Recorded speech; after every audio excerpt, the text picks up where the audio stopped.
On today's Locked On Texans podcast, it ain't safe unless Houston address the safety position. Javon Bullard has a top 30 visit with the Houston Texans. We'll talk about that and the overall outlook for the safety class entering the 2024 NFL Draft. You are Locked On Texans, your daily Houston Texans podcast. Part of the Locked On Podcast Network, your team every day. Turn up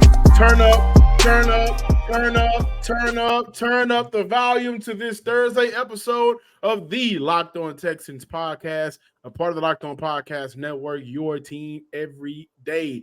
If this is your first time, thank you for stopping by. Thank you for watching. Thank you for listening. Wherever you get an opportunity to listen and view us, thank you.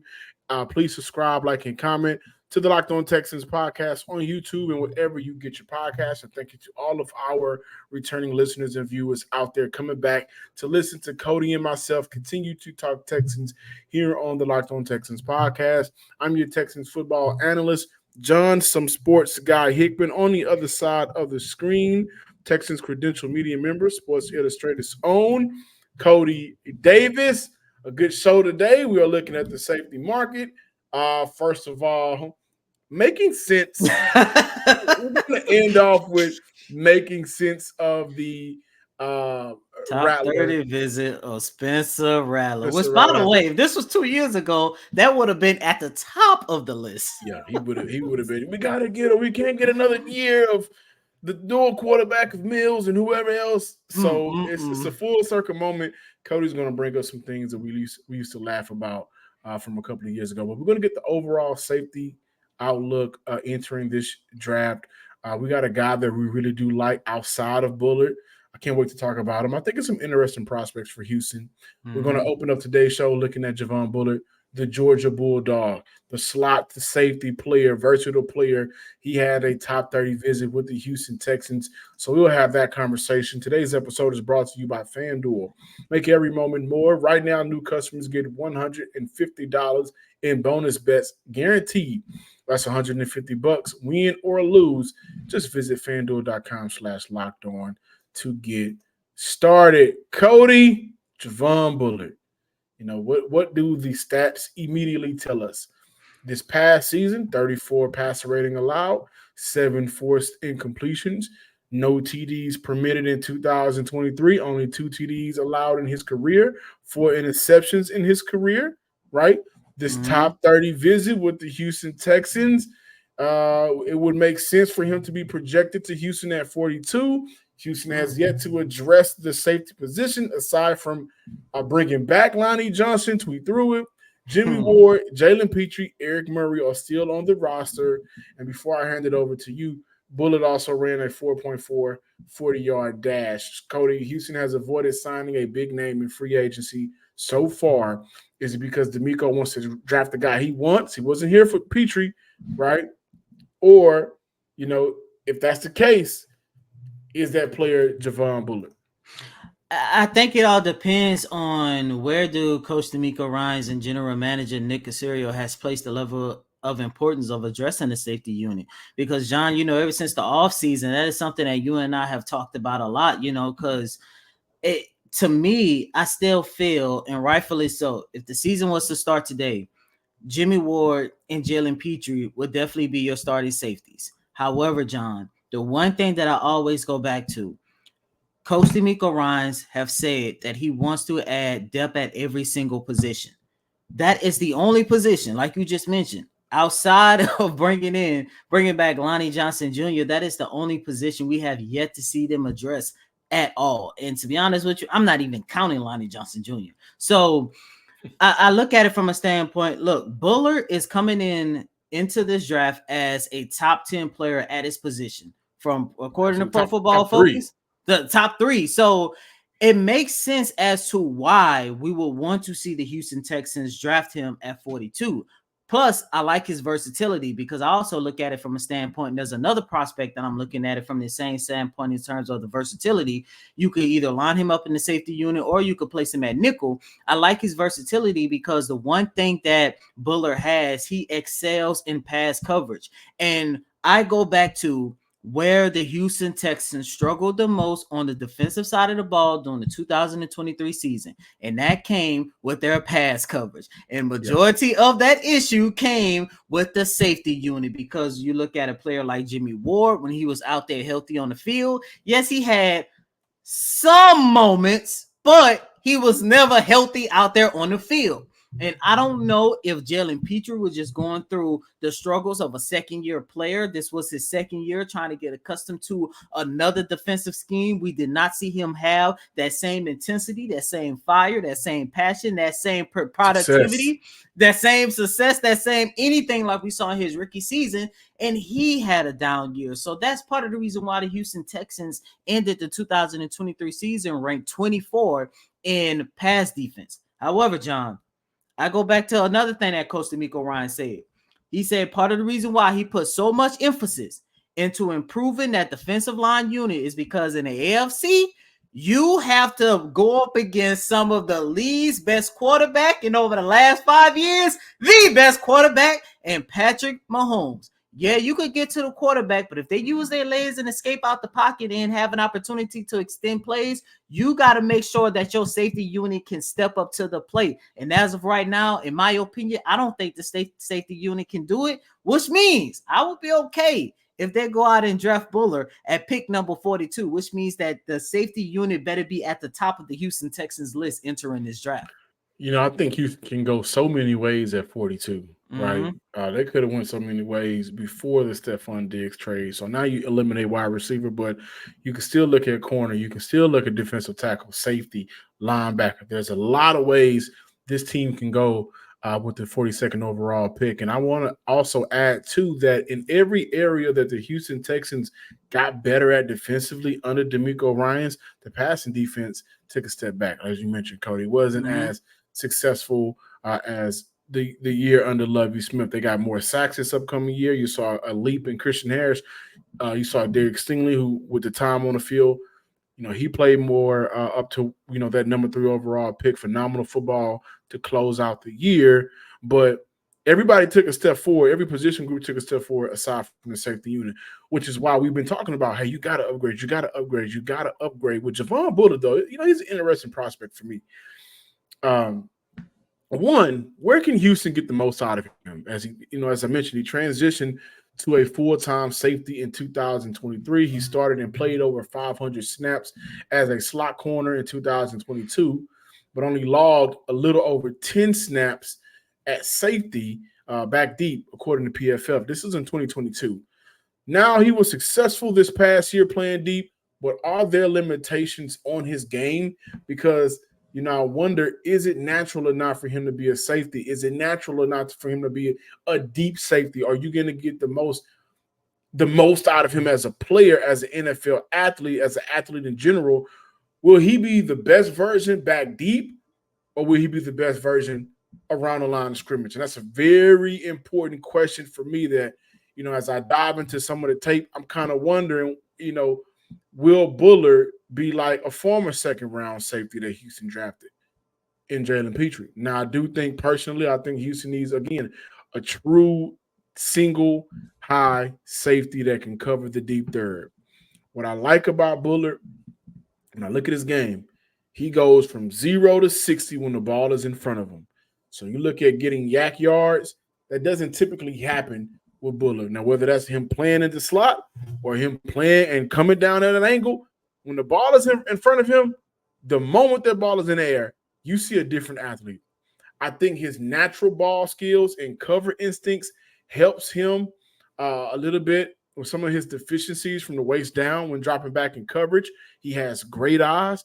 He's naturally physical. So, you look at a team that has the likes of Will Anderson out there on the defensive side of the ball, Autry, Christian Harris, right? Led by DeMeco Ryans. This is a physical team. They want to be physical on both sides of the ball, but it's especially defense. So naturally, he's physical. He's physical, and on top of that, he's naturally disciplined. I think that helps him tremendously as a tackler. He does not miss a lot of tackles, guys. And if I'm comparing who's on the roster right now, specifically the young guy in Jalen Petrie to Bullard's game, that's where you get a notch for Bullard because he doesn't miss a lot of tackles. He delivers hits in a big way, but the right way. And on top of that, guys, you know what Bullard doesn't also have? He doesn't get a lot of penalties. I think he's had maybe 4 penalties in the last 3 seasons, somewhere along those lines. And to add to that, I love the angles he takes when he's playing downfield. Again, 0 to 60, and what helps him, play as reckless in terms of, getting to where he needs to be wise, is just how he approaches getting to where he needs to be. It ain't just, 0 to 60 and I'm swerving across the lane. It's kind of 0 to 60 and I'm a professional driver getting to where I need to be. And we've seen how much of an issue that's been for both Jalen Petrie in his career, his career going into his 3rd year now, and Jimmy Ward based off of last year. My concerns with Bullard is, will his hesitation hurt him at the next level, at the NFL level? Guys have shown the ability to get behind Bullard deep or past him on crossing routes. And in college, his phenomenal ball skills have helped him out a lot to be able to make a play. But a lot of those moments, few of those moments, I don't want to say a lot, but a few of those moments have also been paired with overthrown and underthrown balls. In this league, it's a small margin of error that separates picks from 6. And I mean, touchdowns. And so when I look at Bullard, I honestly wonder if he's the answer for Houston, simply because I got a guy already in Houston, Jalen Petrie, that I think from the 2nd level down, you're going to get the best version out of him. Why am I saying that? Well, we've seen it. Even this past year with some of his struggles, the best moments of Jalen Petrie, he was around the line of scrimmage a lot. And with Bullard being a former nickel, now playing safety, not a lot of deep ball experience, I can't sit here and say that, I think he'd be a great pick for a team I genuinely believe needs a single high, deep third safety. Is that Bullard? We haven't seen enough out of him to say, yeah, that's him. And I think that's a fair criticism. I also think that's a fair criticism to say for him being picked at 42 with a team that, let's face it, right now, not only do you need a single high safety, but you also need a corner that your DC drafts. We like Okudah. We think Okudah can be, whatever he could be. But at 42, are you going to get some of the premium cornerbacks that has fell off? Also, at 42, will Cooper DeJean be there? He's a nickel / safety. He's a, Swiss Army knife. Can he play deep third? Haven't watched a lot of them. At 42, you're going to get, one of the linebackers to help boost his linebacker room that only really has maybe 3 linebackers that you can really trust. I don't know if Bullard is the answer at 42. I like him, but for a team that needs a single high, deep back safety, not that much. It's playoff time in the NBA. Unfortunately, the Rockets didn't make it. However, the NBA is playoff time. NHL is playoff time. Baseball is in the full swing of things, and FanDuel is your place to bet on every game.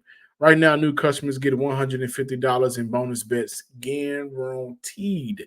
That's $150 in your pocket, win or lose. Bet on everything from slap shots to home runs to slam dunks, all on an app that is safe, secure, and easy to use. What are you waiting for? What are you waiting for? Come on now. Visit FanDuel.com/LockedOn and make your first bet an automatic win. FanDuel, America's #1 sportsbook. Welcome back in, Locked On Texans listeners and viewers. Really quick, I'm kind of sad that the Rockets are not going to make the play-in. Sad? Yeah, I'm sad. Well, I told you they wasn't going to make it because I know the league was cheating for the Lakers and the Warriors to get in. And two, most importantly, you and all the rest of you Rockets fans, y'all have nothing to be sad about because at the time of this recording, they have 39 wins and they could possibly end with about 41, 42. Yeah, that's a good way to look at it. It's a slow progression. Everybody's preseason expectations. Yeah, damn sure that's a good way to look at it. That's a great way to look at it. As one team in the city gets better, the Astros are starting to kind of, tail off a little bit. It's the beginning of the year. But we know that the Houston Texans right now have all of the steam as this train continues to roll and roll and roll, and this franchise continues to get, more exposure nationally, and of course we keep doing our thing locally. Jerseys will be unveiled next week. Oh, have mercy. It may be all hell on Twitter that day on social media, but let's continue with the outlook for the safety units, the safety class coming into this year's draft. Guys, I got to tell you, a guy that I really do like, and I like him simply because I think he's what Houston needs. I don't care about your RRA, your RAS scores, your RA scores. I don't care about a lot of the overly advanced metrics. I don't care about a lot of that things. When I watch him play, I think he is, the single high safety that I think would benefit from being in Houston. Houston could benefit from him, and that's Kamren Kinchens out of the University of Miami. Now, again, what do the stats immediately tell us? 118.4 passer rating allowed in 2023. In his best year, 2022, 85.7. 11 picks in the last 2 seasons. Ball hawk. No TDs permitted. He did allow 5 TDs this year. Last year, 2022, not as much. But when I look at Kinchens, my immediate thoughts are, I know a lot of people are going to look at that 40 time and not be satisfied. Right? I know it was underwhelming. He ran a 4.65 compared to Bullard's 4.45. But what makes Kinchens my favorite safety prospect is, for one, he creates turnovers. He created turnovers on the back end of that defense for the Miami Hurricanes. Again, 11 picks in 2 seasons. And he is liable to take one back to the house. I mean, when you look at his ball skills, when the ball is in his hands, he has a vision and he can get to the other side of the field. He can flip a field for a defense.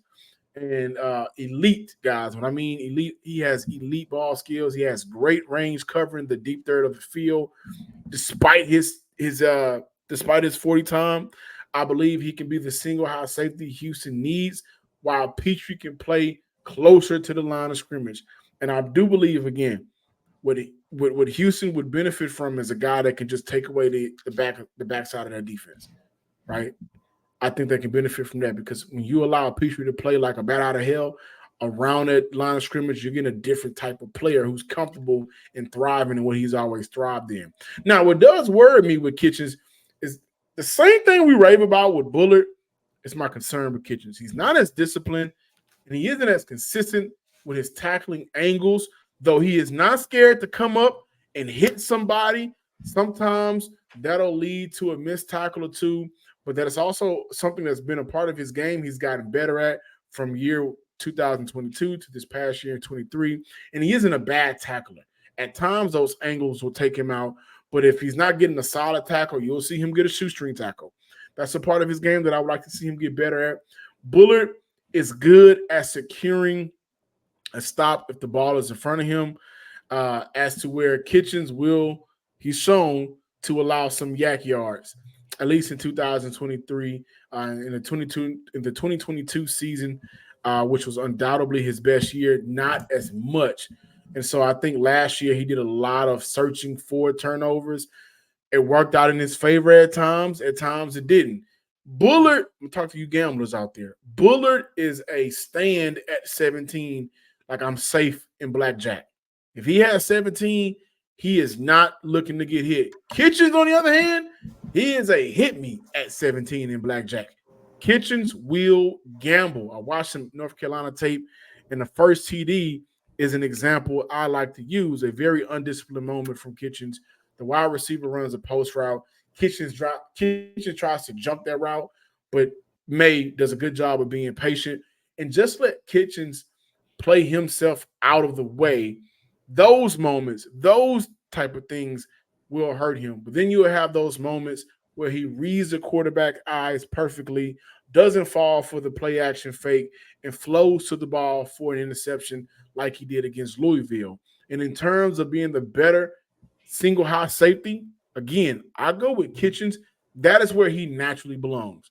He naturally has logged over 1,000 snaps as a deep DB safety, deep high safety. He has exceptional ball skills. When you look at being able to cover hash to hash, he has that ability to cover well, which is due to his instincts alone. I think he is a true game changer back deep. I don't think it'll make sense to draft him at 42, but maybe 59. You get Kinchens, you put him back there and allow your defensive presence up front to create that pressure on a quarterback, make the quarterback's job difficult. That line breaks down, and now you're looking at quarterback scrambling, trying to make a play. You're looking at a guy on the back end. When that ball is in the air, he can say, oh, that's mine. I got it, and I'm going to flip the field with it because I can get some yards going the other way. So, John, based off of this segment and the last segment, in your opinion, you think the Houston Texans should not go no lower than 59 in the draft in addressing the safety unit, correct? I think, you know what? I think 59 should be the lowest. Given who we have at general manager here in Houston, I would be shocked if I believe they stay at 42. I'd be shocked if Houston stays at either 59 or 86. I could see them trading up using maybe 86 of this year or 59 of this year draft to move up, and maybe something later in the draft next year to move up and get another guy, right? This is who Nick Caserio is. He's done this every year since he's been a general manager, to maneuver between the third and second round. I can see him doing that, but I truly believe, as Houston stands right now with 3 picks in the first 100, a safety should be brought in. No doubt about it. I agree with you. And from the top 30 list that I have at the time of this recording, the only safety that I was able to confirm was Bullard.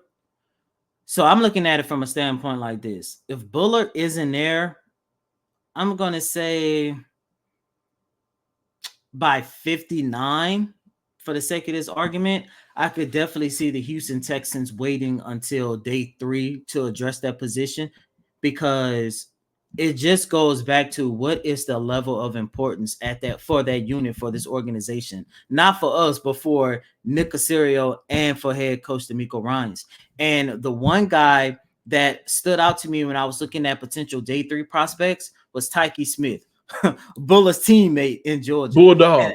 And I like him only because that is a day 3 prospect. He's not as advanced as Bullard, but his play style is similar to Bullard. He's a guy that you can line up in a safety unit. He's a guy that you can line up at the nickel position. And I know we talked a lot about the secondary over the last couple of weeks, but John, that is also a position I do believe that the Houston Texans need to make sure that they add some depth to that as well. I understand Desmond King, when you brought him back, he played a big role in helping his organization exceed in 2023. However, I think they should put themselves in a position to where if the season was to start matter of fact, if training camp was to start on tomorrow, Desmond King should have some competition in trying to maintain that starting job. When I take a look at a guy like Smith, that is a guy who excels in pass coverage, just like Bullard. He excels in run defense, just like Bullard. And I love his versatility. By the way, last year alone, he was targeted 51 times and allowed a passer rating of 50. I know the Houston Texans are going to address that position, but I just don't know where it's going to be. Well, Houston also just brought in Miles Bryant, who I think when you look at what this defense could potentially be, he is a perfect nickel. And this is something that I don't have to research. Miles Bryant is a baller, right? Being a former Patriot. I'm going to tell you another name that I mentioned on this show before, but now that we're talking about the safety units or the safety prospects coming out, I am really in love with Jalen Simpson's tape, the young man out of Auburn. I think I've seen a lot of mock drafts where he's going in the 6th or 7th round or 5th round.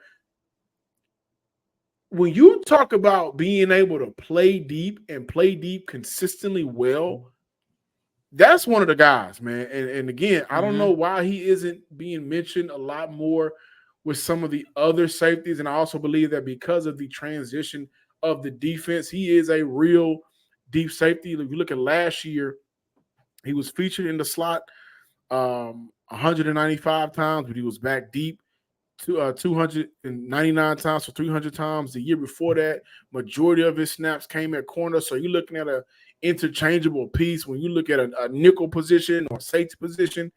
He's one of those ballers. On top of that, 1 TD allowed last year compared to 4 interceptions, a passer rating of 54, which was 75th in the nation, 5 forced incompletions. He's a guy that I think a lot of people are underestimating at that safety position, maybe because of his frame, maybe because he didn't go – well, he went to Auburn, but didn't have a crazy year, right? But this is a baller, 6'1", 178. I don't know if the frame scares people away at 178 in the NFL. You got to be a little bit bigger than that. I played corner for 4 seasons, but moved to safety this last year. But, I mean, he is a great prospect for Houston to maybe look at in their 6th round. Maybe look at if he's available in their 7th round, or to trade up out of that 7th round and go get him in their 6th round. Kind of like Brandon Hill was, and I think he's a much better player than Brandon Hill was coming out of college last year compared to Simpson now. There are some guys that I look at Simpson, I'm thinking to myself, I know he's not a top 5, top 8 prospect, but there are some of those 9 and 10 guys where I look at Simpson and I would say, man, I would rather take him over some of these other guys. He's a baller. I like him. I love his tape. Passion, driving, patience, the winning formula for championships, is also what keeps your ride or die alive. eBay Motors has everything you need to maintain your vehicle and level it up to peak performance. Superchargers, roof racks, exhaust kits, LED lights, and more. Whether you're into speed, power, or style, eBay Motors has you covered. With over 122 million parts for your number one ride or die, you'll always find exactly what you're looking for. And with eBay Guarantee Fit, your part is guaranteed to fit your ride every time or your money back. Because with eBay Motors, you're burning rubber, you're not burning cash. With all the parts you need at the prices you want, it's easy to make your car the MVP and bring home that huge win. Keep your ride or die alive at ebaymotors.com. Eligible items only. Exclusions apply. eBay Motor Guarantee Fit only available to U.S. customers. Well, part of the show that we've been looking forward to. South Carolina's quarterback, Spencer Rattler, top 30 visit with the Houston Texans. Making sense of Spence in Houston. Can you do that? I think I can. First and foremost, man, I tried, John, to go back to see if I can find some old clips of us talking about Spencer. You called it. I remember when the Rock for Rattler was started. You remember that? The Rock for Rattler? And I remember you saying, I just don't see it in Rattler. Texans, around that time, when Deshaun was leaving and everything was going on, Texans fans, they were selling themselves out to anybody. But at that time, Spencer Rattler was supposed to be a projected top 5 pick, and that was before CJ, and that was before CJ had like bust onto the scene. Bryce Young was, he was starting to do his thing at Alabama, but Spencer Rattler at that time, we looking at what, going into the 2020 season. He was he played a top football. pick. Yeah, did he play football? Week 1, I remember you saying, both of us, we wasn't impressed. And here we are about 2, almost 3 years later, and he finally has a top 30 visit with the Houston Texans. And when I saw that, man, I was surprised. But John, I'm wondering, are the Texans filling out trade offers, or are other teams filling out trade offers for Davis Mills? Because that's the only way it makes sense to hold a top 30 visit with Spencer Rattler. Because as of right now, your quarterback room is set. You damn sure know he ain't coming in here for CJ. So let's get that out the way.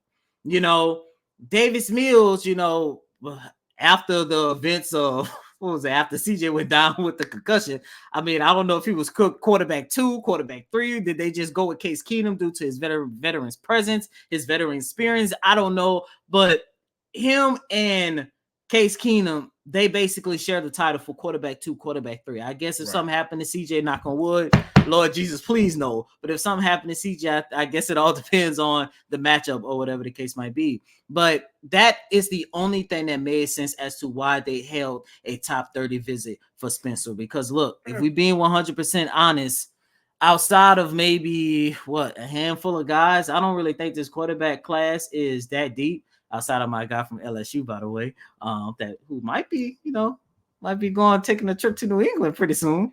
But but I'm pretty sure there are teams out there that's going to be like, you know what, if we miss out on the Jaden Daniels, if we miss out on the Caleb Williams, and I'm wondering if we're going to start hearing those trade rumors once again about Davis Mills. Because remember, last year, I was about to say, because remember, after training camp, we saw how decent Davis Mills looked in preseason. We started to hear rumblings about teams, putting in trade rumors, putting in trade calls for Davis Mills. But that's the only thing that definitely could have made sense as to why the Texans had an opportunity to meet with Spencer Rattler.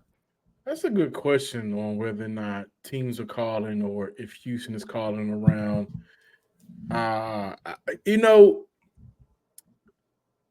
Nick has, I think, he's done players favors. Mm-hmm. You want to go somewhere else, and let's figure it out, right? He has done players favors, and maybe, just maybe, right? He's gonna look at Mills and say, "Dude, I owe you. I mean, if you don't go out there on 4th and 20, and then go get the 2-point conversion, right? We may not be sitting here. I may not be sitting there. I may be back in New England right now. Literally. May not be sitting in the NRG Stadium. I kind of owe you. So if you want to go somewhere else and get a fresh start, because I think Mills isn't the guy that Texans fans as a backup like. You know what I mean? All those years Ryan Fitzpatrick was a backup, he was a fan favorite. Case Keenum for a while was a backup. I mean, you think of some backups around the league, you kind of like, man, I like this guy. Jameis is a guy. I said Jameis. That's what they should have signed. New Orleans fans were like clamoring, like put Jameis in. We're tired of Derek Carr. But like, you got some backups around the league that fans in the city like. And even with Mills, going out there and converting on 4th and 20 and things of that nature, I believe that fans genuinely believe that, hey, thank you for that. But in times of crisis, we don't trust you to win ball games. And the organization proved that too. And that's what I was going to go to. So like last year, Man. it was 24-year-old Mills versus 57-year-old Case Keenum. And they just put they rubbed his knees up, put the Vicks on his knees, and sent them on the icy out on his knees, sent them on out there. And it worked. And it worked, right? So I look at that situation where you ask me, like, is it possible Houston could be moving on? Last year I was against it. Mm-hmm. There was no need to move on from him. But with Mills going into his 4th year, and we've seen career backups, guys that can make a career out of being a backup, right? And they normally bounce around. Around this time is where you kind of see them move around. Mm-hmm. So I can see a scenario where Houston is looking at a Rattler or any of the other guys coming out, or maybe still looking at some guys that could be undrafted or quarterbacks around the league that they can bring in and say, hey, we would like for you to be our backup because we want to give Mills an opportunity to go compete somewhere else. But with Spencer Rattler, I'm going to walk back some comments that I made about him a few years ago. He did get better this past season.